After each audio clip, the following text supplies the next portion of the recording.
The Velthari had ruled the stars for 12,000 years. They were tall creatures with gray skin and 4 arms. Their eyes glowed yellow in the dark. They had conquered 500 worlds and made slaves of 100 different species. No one had ever said no to them. No one had ever even tried. Admiral Jethran stood on the bridge of his flagship, the Eternal Subjugation. It was the largest warship in the fleet. Behind it flew 300 more ships, each one carrying enough weapons to burn a continent to glass. He had done this many times before. He knew exactly how it would go. First, the primitive species would see the fleet. Then they would panic. Then they would beg. And finally, they would kneel. It was always the same. The Velthari had perfected the art of conquest long ago. The small blue planet grew larger in the view screen. His officers had told him it was called Earth by the creatures who lived there. Humans, they called themselves. They had only discovered radio waves 100 years ago. They had only left their own planet a few times. They were babies in the cosmic scale of things. "Send the message," Jethran said. His voice was calm and bored. This was routine work. The transmission went out across every frequency the humans used. Every television on Earth showed the same image. Every phone buzzed with the same alert. Every radio played the same words. The face of Admiral Jethran appeared before 7 billion humans at the same moment. "People of Earth," the message said, "you have been found by the Velthari Dominion. Your world now belongs to us. Your resources belong to us. Your lives belong to us. You will surrender your governments. You will surrender your weapons. You will surrender your freedom. You have 72 hours to comply. If you do not, we will reduce your cities to ash and your oceans to steam. Kneel or be destroyed. There is no third option." The message ended. The fleet waited. On Earth, chaos erupted. People ran through the streets. Governments held emergency meetings. Military leaders shouted at each other. Religious groups declared the end times had come. Some people cried. Some people screamed. Some people simply stared at the sky, unable to believe what they had seen. Jethram watched the planet through his sensors. He could see the heat signatures of their panic, the electromagnetic noise of their frightened communications. He smiled. This was his favorite part. The fear, the helplessness, the slow understanding that resistance was impossible. "How long until they respond?" asked one of his officers. "Give them 12 hours, Jethran said. "They always need time to argue among themselves before they accept the truth." But 12 hours passed and Earth said nothing. Jethran was not worried. Some species took longer than others. The proud ones always needed more time to swallow their pride. He had seen it before. A species with nuclear weapons always thought they were special. They always learned they were wrong. 24 hours passed. Still nothing. Now Jethran felt a small flicker of annoyance. This was unusual. Most species sent desperate messages by now. Pleas for mercy. Offers of negotiation. Questions about terms. But from Earth, there was only silence. The humans were still talking to each other. He could see their communications flying back and forth across the planet. But none of it was directed at him. It was almost as if they were ignoring him. 40-8 hours passed. The silence continued. Jethran's annoyance grew into anger. No species had ever ignored the Dominion. It was an insult. It was madness. Did these creatures not understand what was about to happen to them?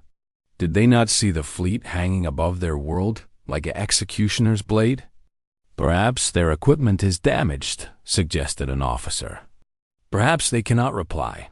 "Their equipment is fine," Jethran growled. "They are choosing not to reply. They think their silence is strength. They are wrong." 60 hours passed. Then 65. Then 70. The Admiral stood at the view screen, his 4 hands clasped behind his back. His yellow eyes burned with cold fury. He had never been made to wait like this. He had never been treated with such disrespect. When the deadline came, he would make an example of these humans. He would burn their largest city first, then their second largest. He would keep burning until they understood their place in the universe. 71 hours passed. The fleet prepared for bombardment. Weapons systems came online. Targeting computers locked onto population centers. 2 million Velthari soldiers checked their equipment and prepared for ground invasion. Everything was ready, and still Earth said nothing. Then, at the 72nd hour, something changed. A single transmission cut through the void. It came from Earth, but it was not like any transmission Jethron had expected. It was not a plea. It was not a surrender. It was not even a negotiation. It was a joint broadcast. Every nation on Earth had somehow agreed to speak with one voice. For the first time in human history, the entire planet delivered a single, unified message to the stars. The message was only 2 words long. We decline. Admiral Jethron stared at the screen. For a long moment, he could not understand what he had heard. The words did not make sense. They could not make sense. No species had ever declined. It was not possible. Then he began to laugh. His officers looked at each other nervously. Then they began to laugh too. Soon, the entire bridge was laughing. The sound echoed through the ship, spreading to other decks, other vessels. The whole fleet laughed at the foolish creatures who did not understand their own death. They decline, Jethron said, wiping a tear from his eye. How wonderful. How entertaining. I have not laughed this hard in centuries. He turned to his weapons officer with a smile that held no warmth. Learn something. Something small. Teach them what decline means. The missiles launched toward Earth. None of them would arrive. The missiles flew toward Earth like angry fireflies. There were 20 of them, each one carrying enough explosive power to destroy a small city. Admiral Jethron had chosen a target on a large island nation. Not their biggest city, but big enough to send a message. 3 million people lived there. In a few minutes, none of them would. He watched the missiles on his screen. They moved fast, cutting through the empty space between the fleet and the planet. The humans had nothing that could stop them. Their own missiles were slow and primitive. Their defense systems were built to fight each other, not to fight gods from the stars. The missiles entered the atmosphere. They began to glow as they fell. Jethron could imagine the humans looking up, seeing the streaks of fire in their sky, understanding at last what their defiance had cost them. Then the missiles stopped. Jethron blinked. He leaned forward, sure that his eyes were playing tricks on him. But the screen showed the truth. The missiles had frozen in place. They hung in the upper atmosphere like insects trapped in amber. They did not fall. They did not explode. They simply floated there, motionless, impossible. What is happening? He demanded. His officers scrambled at their controls. Their faces showed confusion, then fear. The readings on their instruments made no sense. The missiles were not malfunctioning. They had not been shot down. According to every sensor, they had simply decided to stop existing in normal space. Then, one by one, the missiles dissolved. They did not explode. They did not break apart. They faded away like morning mist under a hot sun. In seconds, there was nothing left.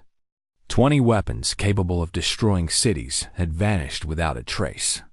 The bridge fell silent. No one moved. No one spoke. Jethron felt something he had not felt in a very long time.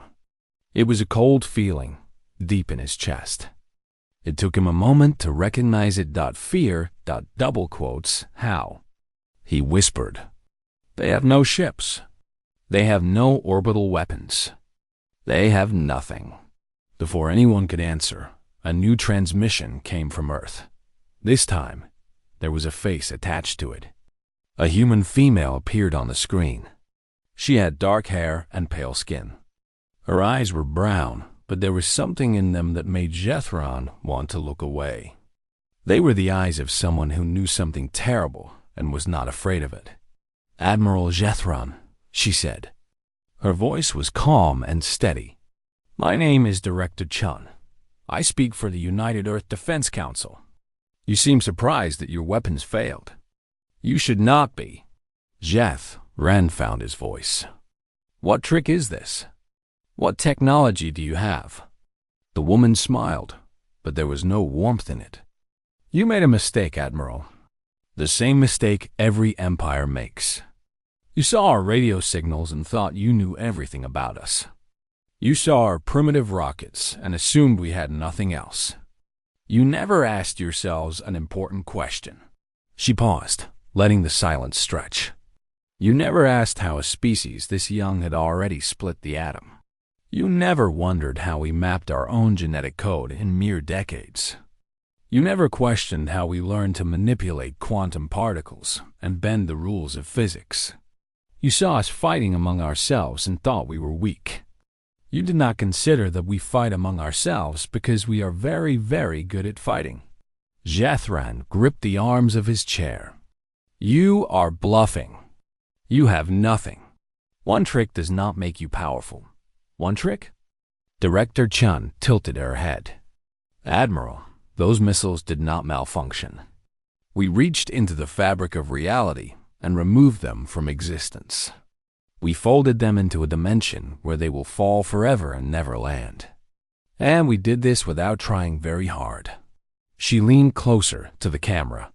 "We have been watching your Dominion for 40 years. We found one of your crashed ships. We studied it. We improved it. While you watched us broadcast television shows and argue about politics, we were building. We built weapons you cannot see. We built defenses you cannot understand. We built doors to places your species does not even have names for." "Impossible," Jethron said, but his voice shook. "Check your sensors, Admiral. Look carefully at the space around your fleet. Look at what has been sitting there since you arrived." The officers checked. They ran scans. They adjusted frequencies. And slowly, their faces went white. There were things in the space around the fleet. Ships, maybe, or something like ships. They had been invisible before, hidden in folds of space that the Veltari sensors could not detect. Now that they knew what to look for, they could see the edges of them. Hundreds of shapes, thousands, surrounding the fleet completely. "We let you come here," Director Chun said. "We wanted you to come. We needed to test our new technologies on a real target. We needed the galaxy to see what happens to those who threaten Earth." Jethron felt the cold fear spread through his whole body.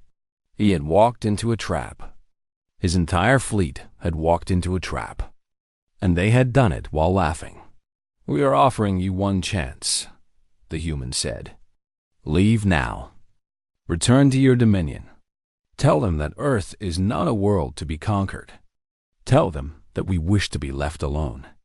Do this, and you may live. And if we refuse?" Director Chun's smile faded. Her eyes grew hard and empty. "Then you will disappear, Admiral. You and your fleet and everyone aboard. You will go somewhere that is not here, somewhere that is not anywhere. And you will stay there until the stars burn out." "You are bluffing," Jethron said again. "You have 10 minutes to begin your retreat. After that, we will assume you have chosen the second option." The transmission ended.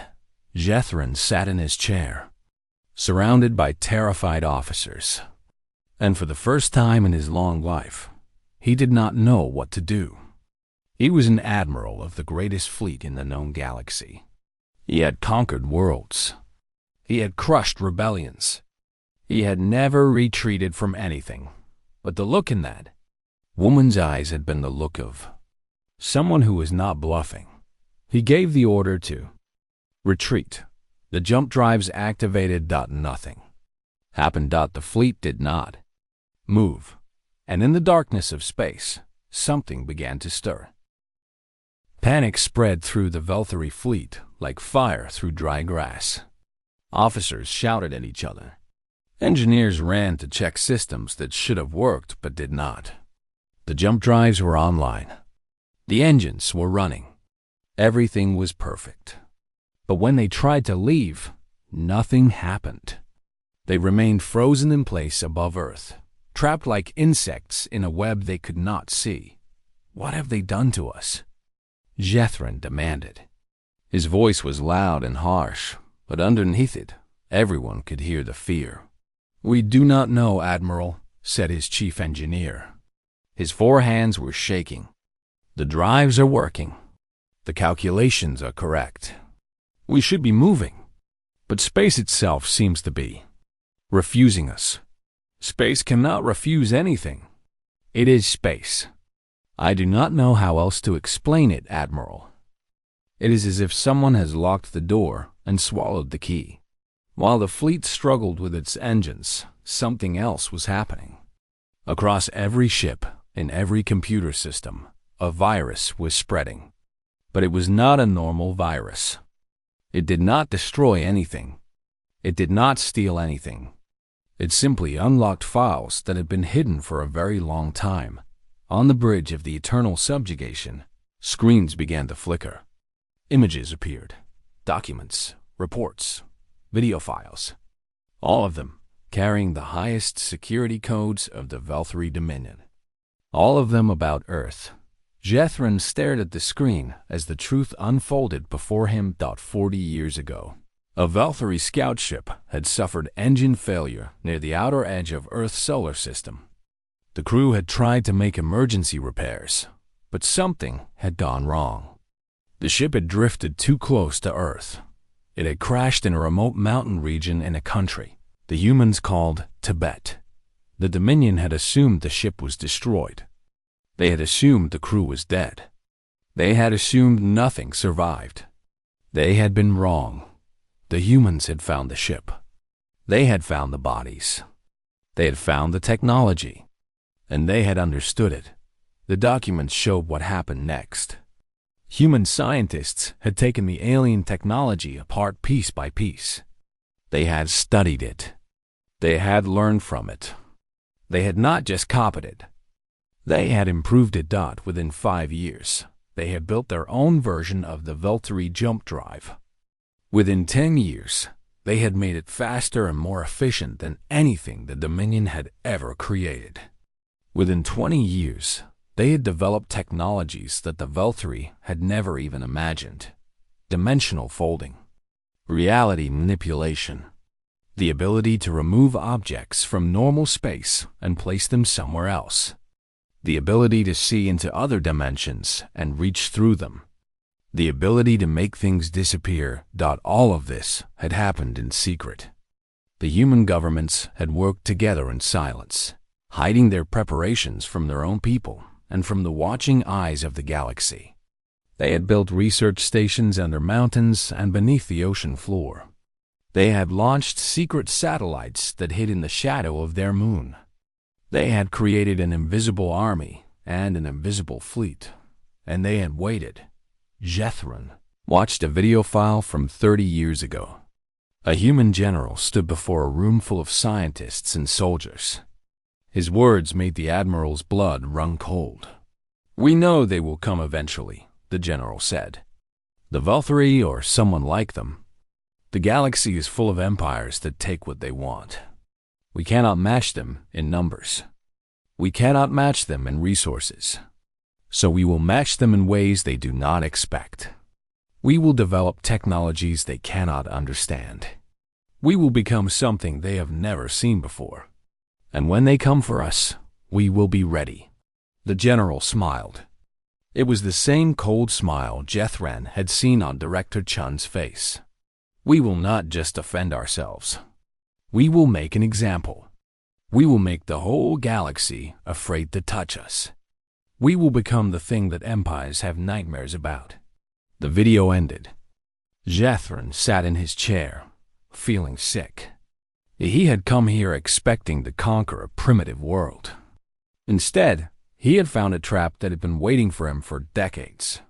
The humans had not been afraid of the Dominion fleet. They had been looking forward to it. "Admiral," said one of his officers, his voice shaking. "The human ships are moving closer." The view screen showed them now. They had stopped hiding. Thousands of vessels surrounded the fleet, each one sleek and strange and covered in angles that hurt the eyes to look at. They did not look like ships. They looked like weapons. They looked like teeth. A new transmission came from Earth. Director Chun appeared again, her face calm and patient. "I see you have been reading your own history," she said. "Now you understand. This was never a battle. This was never a war. This is a demonstration. What do you want?" Jethron asked. His voice was barely a whisper. "I already told you what we want. We want to be left alone. But we also need the galaxy to understand what leaving us alone means. Your dominion has ruled through fear for 12,000 years. Today, they will learn what fear truly feels like. We will leave. We will go and never return. I swear it. I know you would, Admiral. But your word is not enough. Your dominion needs to see. They need to witness. Otherwise, they will send another fleet. And another. And we will have to do this again and again until there is nothing left of your civilization." She paused. "No, this ends today. Your fleet will serve as our message. 2 million Velthari souls will become a warning that echoes through history. And you, Admiral, will be the one to deliver it." "Please," Jethron said. The word felt strange in his mouth. He had never said it before. "Please, my people have families. They have children waiting for them. They are just soldiers following orders." For a moment, something flickered in Director Chan's eyes. Sadness, perhaps, or regret. But it passed quickly. "I know," she said softly, "and I am sorry. But your empire made this necessary. Not us." The human ships began to glow with a light that did not belong in normal space. "Goodbye, Admiral. Remember what you see next. Remember it forever." The light grew brighter dot, and then the disappearing began. The first ship to vanish was the ironclad Fury. It was a dreadnought, one of the largest warships in the fleet. 15,000 Velthari served aboard it. It had weapons that could crack a moon in half. It had shields that could survive the heart of a star. None of that mattered. One moment, the ironclad Fury was there. The next moment, it was not. There was no explosion. There was no flash of light. There was no sound, because sound does not travel in space. The ship simply stopped existing. Where it had been, there was only empty darkness and a faint shimmer, like heat rising from hot stone. Admiral Jethron watched from his bridge. His mouth hung open. His 4 hands gripped his chair so hard that his claws tore through the metal. 15,000 of his people had just vanished. Not died. Vanished. He could not even mourn them properly because he did not know if they were dead. Then the second ship disappeared. It was a cruiser called the Dawn of Conquest. 8,000 crew members. Gone in the blink of an eye. Then a third ship. Then a fourth. Then 10 more. Then 50 more. The fleet fell into chaos.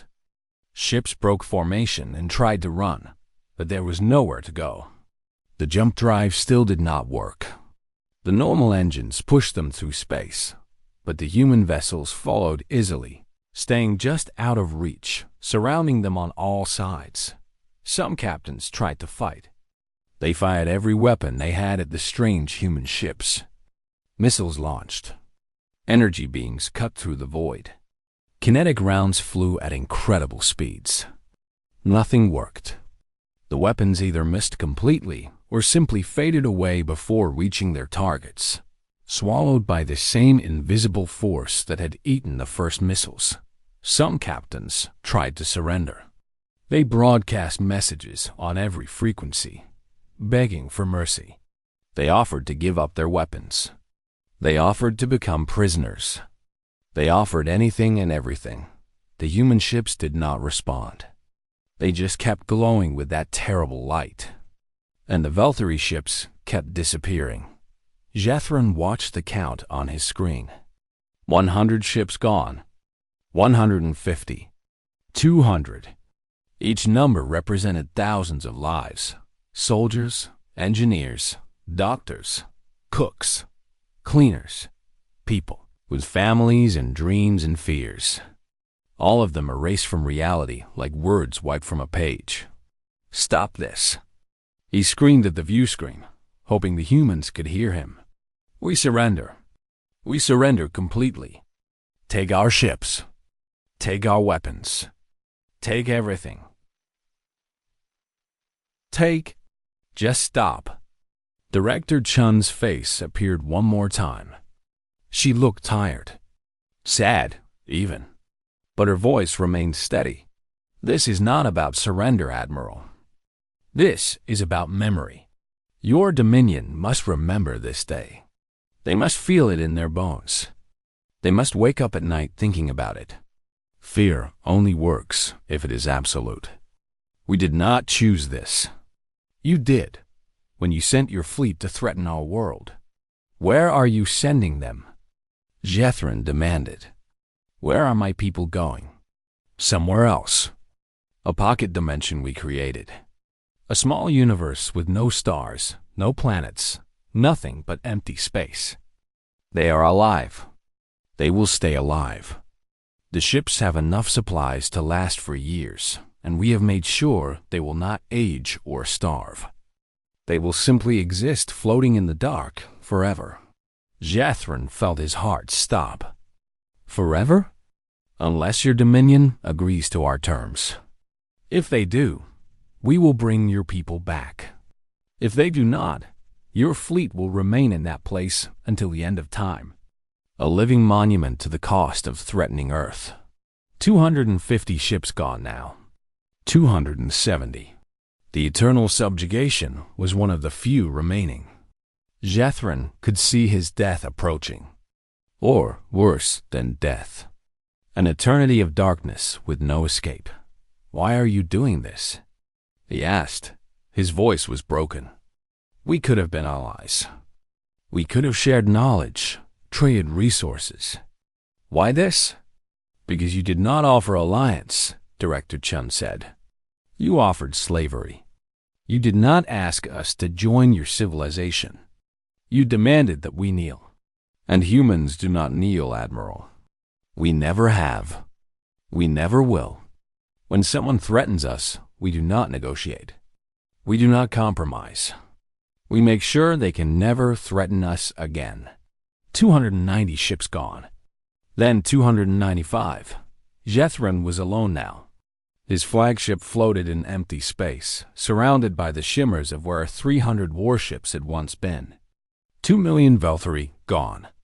The greatest fleet ever assembled, erased. And he was the only one left. He waited for the light to take him too. He closed his eyes and thought of his home world, his family, the things he would never see again.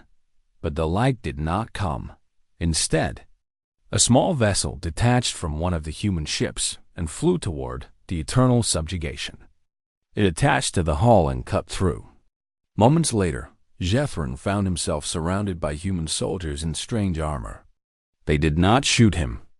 They did not even point their weapons at him. They simply grabbed his arms and guided him toward their ship. "What are you doing?" he asked. "You are the message," one of the soldiers said. "Messages need a messenger." They put him in an escape pod. They gave him food and water. And they attached something to his palm. A small metal disc that melted into his skin and fused with his bones. No matter how hard he tried, he could not remove it. "That contains everything," Director Chun's voice said through the pod speakers. video of what happened here, data on our capabilities, and our terms for the return of your fleet. You will take it to your Dominion Council. You will show them what we did. You will make them understand, and if they refuse your terms, then your fleet stays in the dark forever. And if they send another fleet, the same thing will happen. And another. And another. Until your Dominion learns that Earth is not a prize to be won. It is a boundary to be feared. The escape pod launched. Jethron watched through the small window as the human ships faded into the distance. The shimmers were gone now too. There was nothing left but empty space and the pale blue dot of Earth. He flew for days in that tiny pod. He had nothing to do but think. He thought about his vanished fleet. He thought about the darkness where they now floated. He thought about the look in Director Chun's eyes and the terrible calm in her voice. The humans had not enjoyed what they did. He had seen that clearly. They had taken no pleasure in erasing 2 million lives from the universe. But they had done it anyway, because they believed it was necessary. Because they believed the kindness would be seen as weakness and mercy would invite more attacks. They had become monsters to prevent themselves from being victims. And Jethran realized, with a sick feeling in his stomach, that he would have done the same thing their place. The stars stretched around him. As his pod flew toward home, he had a message to deliver. The escape pod arrived at the Velthary homeworld 30 days later. Admiral Jethran stepped out onto the landing platform, and the gathered crowd fell silent. They had expected a conquering hero returning with news of another victory. Instead, they saw a broken creature with empty eyes and a metal disc fused to his palm. The Dominion Council summoned him immediately. 12 ancient Velthary sat in a half circle, their yellow eyes glowing in the dim chamber. They had ruled the stars for longer than most species had existed. They had seen empires rise and fall. They believed they had seen everything. They were wrong. Jethran stood before them and activated the disc in his palm. Images filled the chamber. Video recordings played on every wall. The council watched in silence as 300 warships vanished one by one. They watched missiles dissolve into nothing. They watched Admiral Jethran, the greatest military commander in their history, beg for mercy from a creature that stood barely half his height. When the recording ended, no one spoke for a very long time. "This is a trick," said one of the council members finally. "Some kind of illusion? No primitive species could develop such technology in 40 years. It is not a trick," Jethran said. His voice was flat and tired. "I watched my fleet disappear. I felt the pods under my feet shake as ships around me were erased from reality. 2 million of our people are gone. Not dead, gone, floating in a darkness without end.